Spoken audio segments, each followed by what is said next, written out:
Bismillahirrahmanirrahim. Welcome to Ali's Biology. In this video, we will discuss about the importance of biodiversity. Now, this biodiversity, it provides food for the humans. It means that if a certain area has more biodiversity, it means more food will be provided to the humans.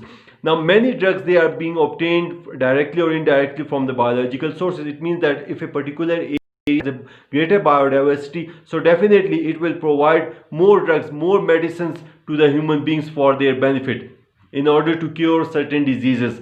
Then a wide range of industrial materials, for example building materials, fibers, dyes, resins, gums, adhesives, rubber and oil, they are directly derived from the plants. So it means if a particular area has, we can say, higher biodiversity, so these materials, these will be obtained from that area in much higher amount. Okay, then biodiversity, it is also responsible to make and maintain ecosystem. For example, it makes the ecosystem. If we say that higher, we can say, variety of the plants, they are present in a certain area, so definitely there will be interaction of these plants with the external environment, air, soil, water. And in addition to this, if the plants, they are in a higher amount, definitely there will be higher variety of the animals, which include the birds, which include the insects, which include the amphibians, which include the reptiles. All of these will be present. So definitely we can say this biodiversity, it helps in making and maintaining the ecosystem in this way.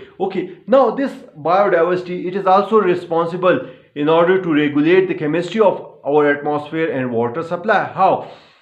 Basically, if we talk about the air, so it is a mixture of gases which include the oxygen, which include the carbon dioxide and the other gases. So oxygen is around about, we can say, 21%, and we can say nitrogen is around about 70 or 71%. And if we talk about the, we can say, carbon dioxide, it is around about 0.03%. So these percentages of these gases can only be maintained in the air whenever, we can say, there will be more plants. It means more biodiversity will be there. So in this way, what will happen, most of the carbon dioxide will be absorbed by these plants in order to we can say, in order to reduce the we can say effects of the pollution, because the pollution, it increases the concentration of carbon dioxide in the atmosphere, but presence of the plants means that we can say it will make the biodiversity. So presence of different plants, or we can say greater biodiversity, will decrease the amount of, we can say, this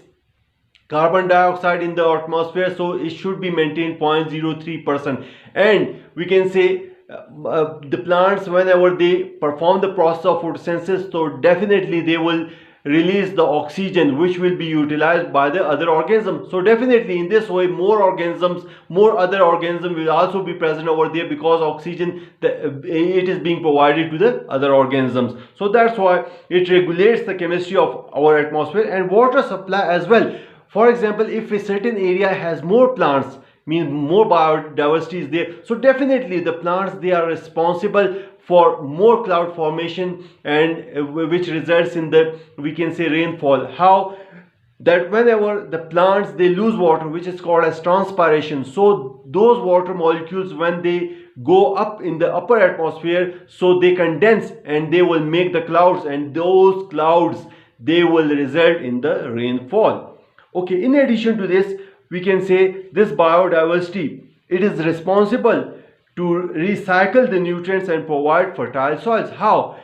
Basically, for example, if we have the plants in a certain area, so what will happen, those plants, whenever they die or whenever they shed their leaves, so what will happen, those with dead plants, or the, we can say, the leaves, the dead leaves, they will mix with the soil and they will make the soil fertile.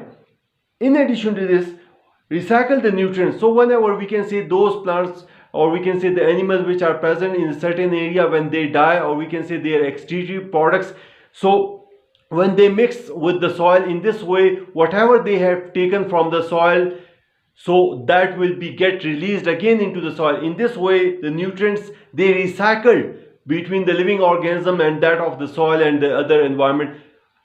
I hope so that you understand. Thank you very much.